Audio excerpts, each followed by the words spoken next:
on us? Tear them apart!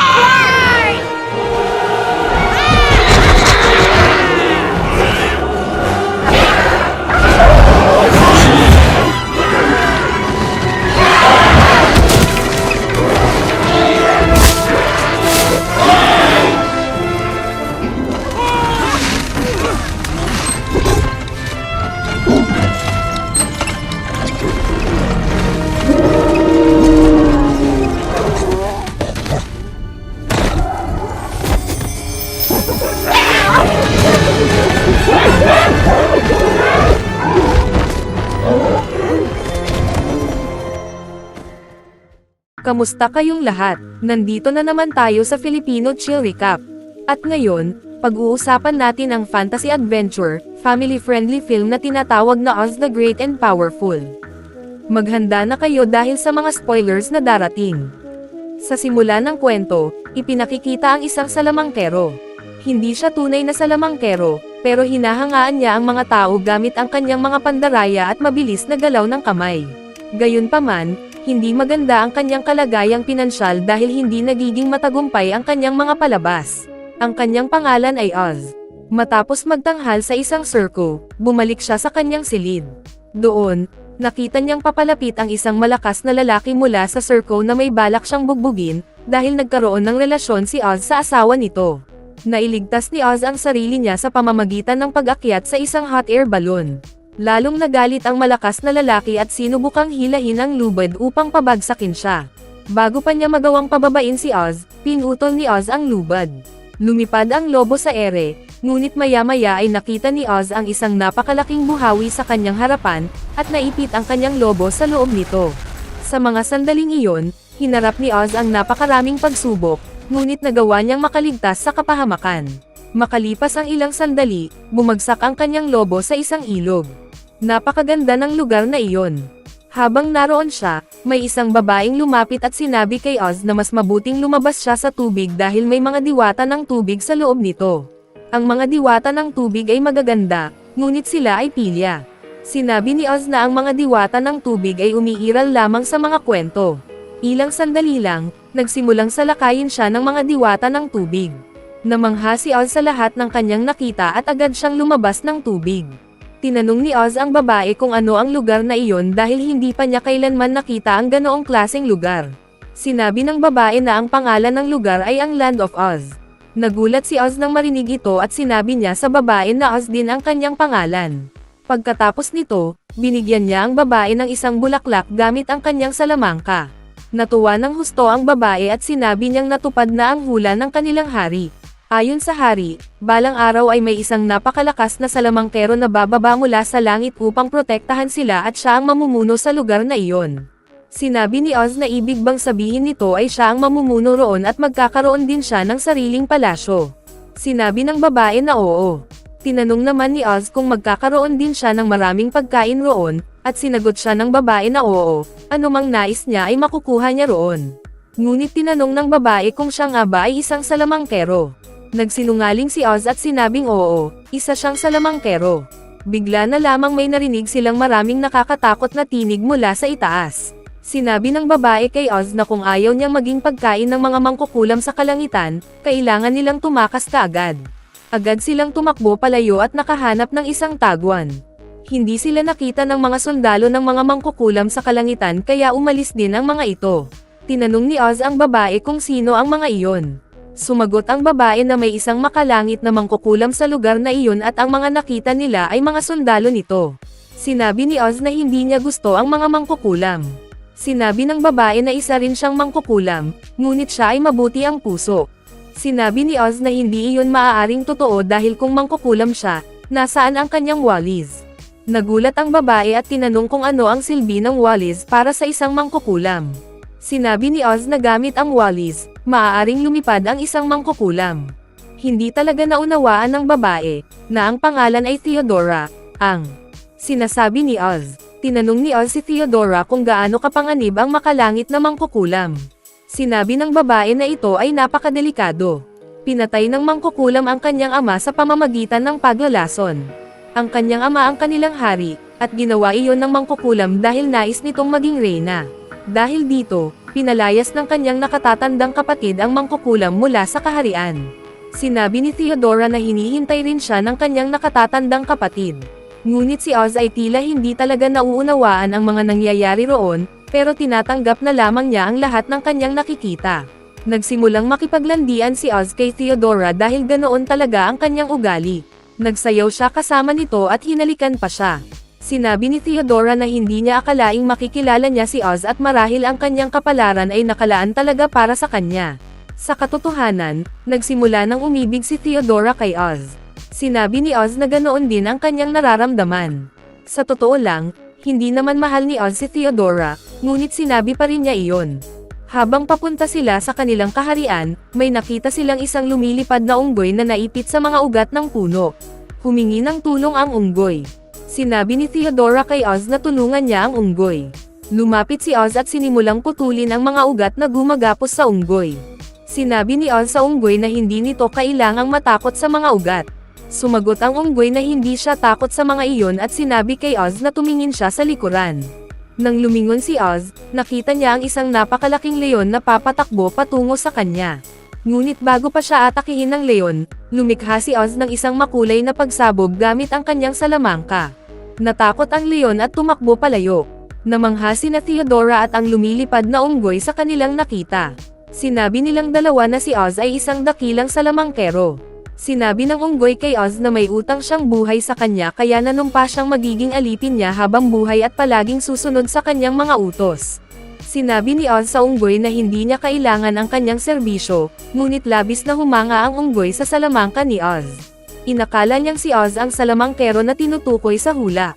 Sinabi ng unggoy na nakapanumpa na siya at magiging alipin ni Oz habang buhay. Kaya sumama ang unggoy sa kanilang dalawa patungo sa kaharian. Ngunit makalipas ang kaunting lakad, nang wala si Theodora kasama sina Oz at ang unggoy, ibinunyag ni Oz ang katotohanan at sinabi sa unggoy na hindi siya tunay na salamangkero. Lubos na nabigla ang unggoy sa revelasyong iyon. Tinanong niya si Oz kung bakit hindi niya ito sinabi noong nanunumpa siyang maging alipin. Sinabi ni Oz sa unggoy na magsalita siya ng may paggalang. Ngayong nakapanumpa na siya, kailangan na niyang sundin ang lahat ng sasabihin niya. Kailangan nilang kumbansihin ang mga tao ng kahariang iyon na si Oz ay isang tunay na salamangkero, at tutulungan siya ng unggoy sa gawaing iyon. Pagkatapos nito, nakarating silang tatlo sa palasyo. May nakatatandang kapatid si Theodora na ang pangalan ay Ivanora. Tinanggap niya si Oz at nagpakilalang siya ang tagapayo ng kaharian. Sinabi niya kay Oz na siya ang magiging tagapayo nito mula ngayon. Bagamat hindi siya masaya sa pagdating ni Oz sa kanilang lupain, hiniling pa rin niyang ipakita nito ang kanyang salamangka. Pumayag si Oz ngunit sinabi niyang gagawin niya iyon sa tamang oras. Pagkatapos nito, dinala pa ni Aura si Oz sa kabangyaman ng hari. Nang makita ni Oz ang mga kayamanan, labis siyang natuwa at inangkin ang lahat bilang kanya, idineklara pa niya ang sarili bilang hari. Ngunit sinabi ni Aura na hindi pa siya ang hari. Upang maging hari, kailangan muna niyang talunin ang isang masamang mangkukulam. Ayon sa hula, kapag nagawa niya iyon, siya ang magiging hari at ang buong kayamanan ay mapapasakan niya. Naisip ni Oz kung totoo nga ba ang hula. Sinabi rin ni Aura kay Oz na kailangan niyang puntahan ang masamang mangkukulam at sirain ang wand nito dahil doon nakasalalay ang buhay ng mangkukulam. Kapag namatay ang mangkukulam, magiging maayos na ang lahat. Naghanda si Oz upang harapin ang masamang mangkukulam, ngunit nais muna niyang makita si Theodora bago siya umalis. Sinabi ni Aura na huwag siyang mag-alala at siya na ang magsasabi kay Theodora tungkol dito. Pagkatapos nito, naglakbay sina Oz at ang unggoy patungo sa kinaroroonan ng mangkukulam. Sa kanilang daraanan, nakita nila ang isang lungsod na gawa sa China clay na winasak ng mga sundalo ng mangkukulam. Napansin nila ang isang manikang gawa sa China clay na gumagalaw. Sinabi ng manika kay Oz na winasak ng mga sundalo ng mangkukulam ang kanilang lungsod at nabali ang dalawa nitong paa kaya hindi na siya makalakad. Tinanong ni Oz kung bakit nila ginawa iyon. Ipinaliwanag ng manika na ipinagdiriwang nila ang pagdating ni Oz, ngunit hindi iyon nagustuhan ng masamang mangkukulam kaya sinira nito ang buong lungsod. Sinabi ni Oz sa manika na huwag mag-alala at aayusin niya ang kanyang mga paa. Kumuha siya ng pandikit mula sa kanyang bag at inayos ang mga nabaling paa ng manika. Natuwa ng husto ang manika at niyakap siya, sinasabing siya ay tunay na dakilang salamangkero. Ipinagpatuloy ni Oz, ng manika, at ng unggoy ang kanilang paglalakbay. Layunin nilang sirain ang wand ng masamang mangkukulam at tuluyan siyang talunin. Nang makarating sila sa kanilang destinasyon, may napansin silang isang itim na anino. Doon nila napagtanto na iyon ang masamang mangkukulam. Lumapit si Oz upang kunin ang wand. Matagumpay niyang nakuha ang mahiwagang wand ng mangkukulam. Ngunit nang babaliin na niya ito, biglang lumitaw ang itim na anino sa kanilang harapan. Natakot silang tatlo. Ngunit nang alisin ng anino ang kanyang belo, napag-alaman nilang hindi pala siya mangkukulam kundi isang magandang babae. Ipinakilala niya ang sarili bilang si Glinda, isang mabuting mangkukulam. Sinabi ni Oz na sinabi ni Aura na isa siyang masamang mangkukulam.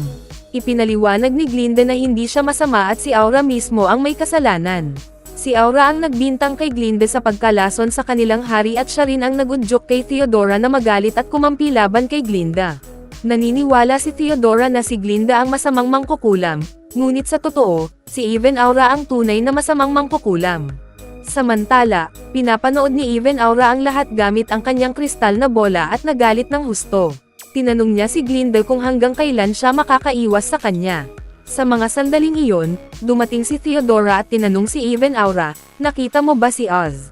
Sumagot si Even Aura, "Oo, dapat mo rin siyang makita," at ipinakita niya kay Theodora sa bola sina Oz at Glinda. Sinabi ni Theodora na pupunta si Oz kay Glinda, ibig sabihin na tupad na ang hula. Ang lahat ay magiging maayos sa kaharian at darating na ang kapayapaan. Sumang-ayon si Even Aura. Samantala, lumikha siya ng mahiwagang kahon mula sa isang kahoy na tabla, na itinago mula sa paningin ni Theodora. Tinanong ni Theodora kung saan niya nakuha iyon. Sinabi ni Even Aura na dumating si Oz sa kanyang silid kagabi, tinuruan siyang sumayaw at binigyan siya ng kahon bilang simbolo ng pag-ibig. Naramdaman ni Theodora ang sakit dahil si Oz rin ay nagbigay sa kanya ng kahon na katulad nito at sinabi ring simbolo ng pag-ibig. Bagamat nagsisinungaling si Even Aura, hindi ito napansin ni Theodora. Sinabi niya kay Even Aura na sinabi sa kanya ni Oz na gagawin siya nitong reyna. Sinabi ni Even Aura na ganoon din ang ipinangako ni Oz sa kanya. Labis na nagalit si Theodora at pumutok ang kanyang luha. Sinabi niya na babayaran ni Oz ang lahat ng ito. Sinabi ni Even Aura sa kapatid na tama siya at kailangan niyang paksain si Oz at ang masamang mangkukulam. Ngunit sabi ni Theodora, hindi niya magagawa iyon dahil mahal niya si Oz.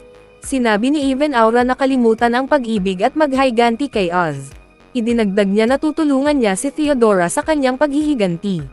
Nagpadala rin si Even Aura ng kanyang mga sundalo upang patayin sina Oz at Glinda.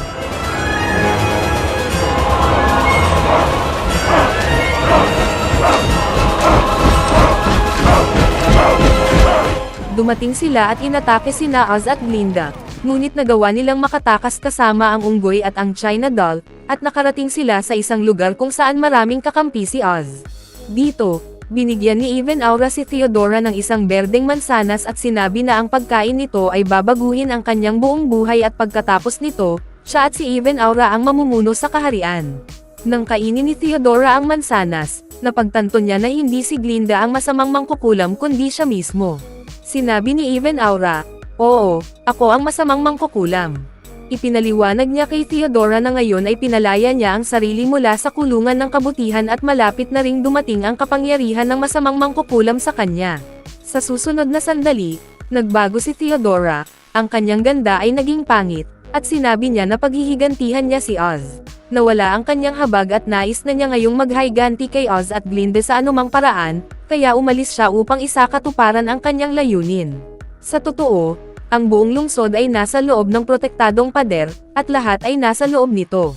Habang iyon, tumitingin ang mga tao sa langit kung saan may nagbubuo na banta ng ulap na sinusubukang sirain ang pader. Sinabi ni Glinda na walang makakabasag ng pader, ngunit sa susunod na sandali, nagpakita si Theodora sa harap nila. Ang kanyang anyo ay naging masama at nakakatakot. Itinataas niya si Oz sa ere gamit ang kanyang mahika, ngunit bago siya makapinsala, hinarang siya ni Glinda. Ipinaliwanag ni Glinda na isinumpa siya ni Even Aura kaya ginagawa niya iyon at hindi niya naiintindihan ang kanyang ginagawa. Samantala, may isang babae sa karamihan na nagbabala kay Theodora na umalis o patayin siya ng salamangkero. Sinabi ni Theodora na lahat sila ay tanga sa paniniwala sa salamangkero. Sinabi niya kay Glinda na babalik siya kasama ang kanyang kapatid upang maghiganti sa kanila. Sinabi ni Glinda na huwag niya silang maliitin dahil lalaban at magtatagumpay sila dahil may salamangkero rin sila sa kanilang panig. Sinabi ni Theodora na pagbalik niya, unang patayin niya ang salamangkero gamit ang kanyang mahika, at doon nila mauunawaan kung gaano siya tuso at mapanlinlang. Pagkatapos, hinawakan niya ang walis ng isang babae at lumipad palayo.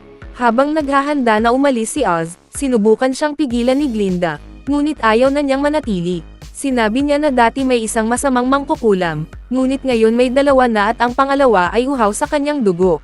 Wala siyang mahika, ani Oz. Sinabi ni Glinda na alam niyang hindi siya salamangkero, ngunit may dahilan kung bakit narito siya. Sinabi ni Oz na isa lamang siyang ordinaryong tao na may kakayahang gumawa ng maliit na tricks. Ang salamangkero na kanilang hinahanap ay hindi siya. Bago makaalis si Oz, lumitaw ang isang porcelain doll. Sinabi ng doll na hindi siya makatulog mag-isa.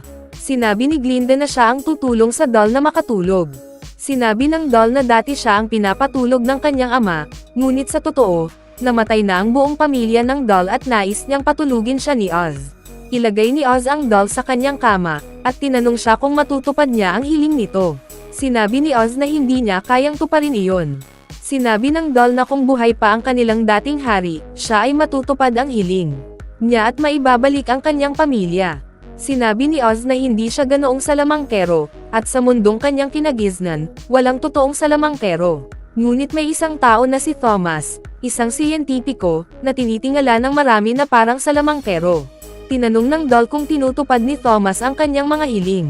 Sinabi ni Oz na hindi, ngunit marami siyang nakamit kahit na wala siyang ganitong kagamitan noon. Sinabi ng doll na alam niya na hindi siya ganoong salamangkero, ngunit hindi siya nawawalan ng tapang. Sa mga sandaling iyon, pumasok ang isang ideya sa isip ni Oz.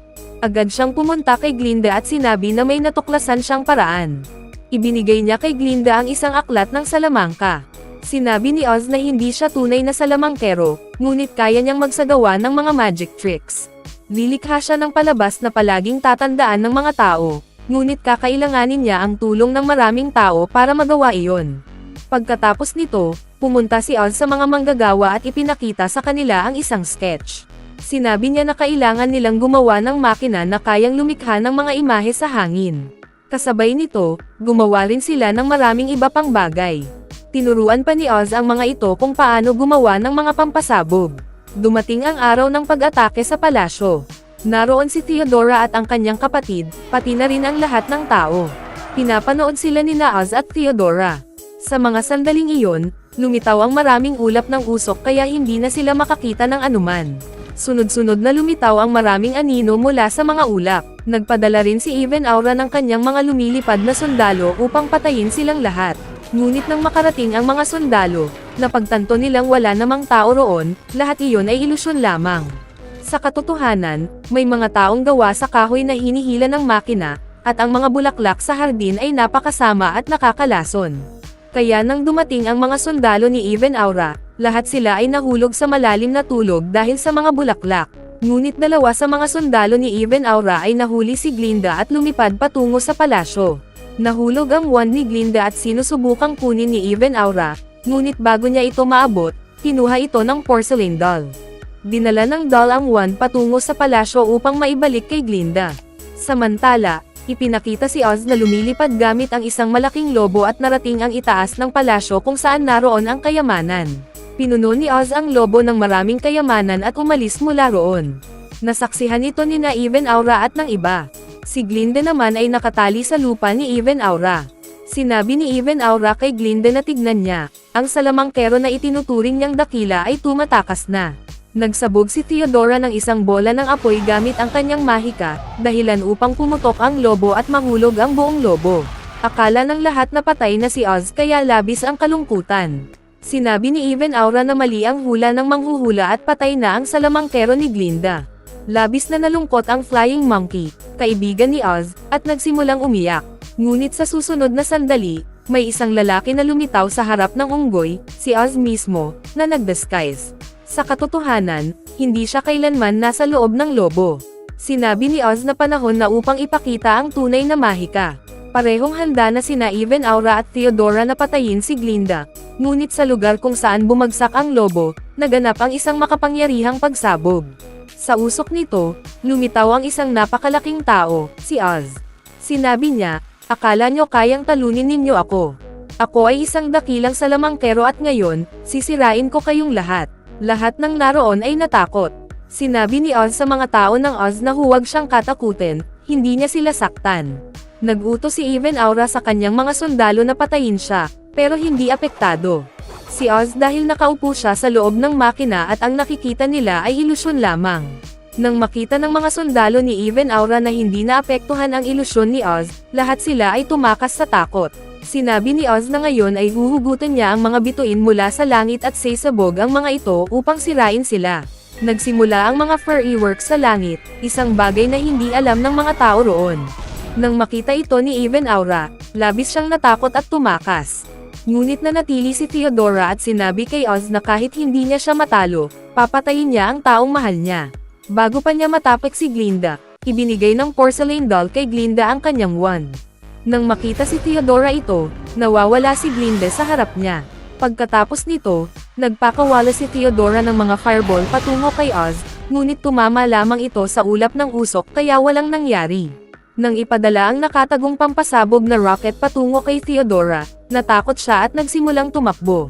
Umupo siya sa kanyang magic broom upang makatakas. Sinabi ni Oz sa kanya na anuman ang nangyayari, hindi ito kasalanan niya. Kapag naalis na niya ang nakatagong kasamaan sa loob niya at naunawaan ang kabutihan, saka lamang siya makakabalik. Sinabi ni Theodora na hindi na siya babalik. Nagkaroon ng malupit na labanan sa pagitan nina Evanora at Glinda.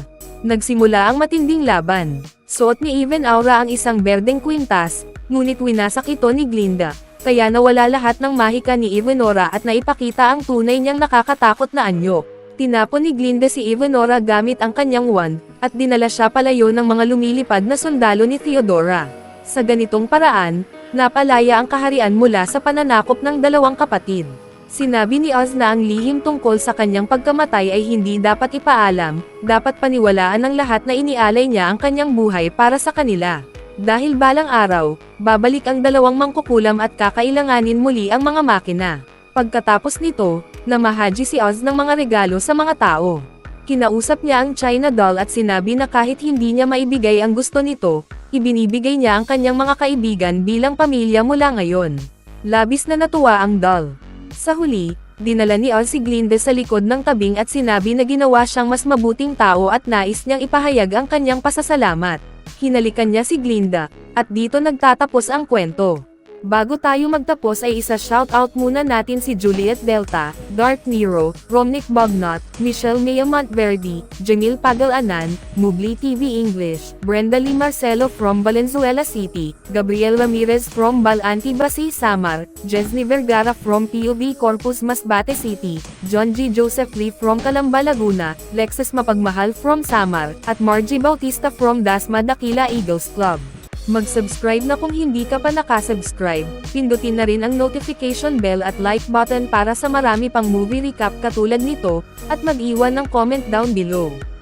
And as always, thank you for watching.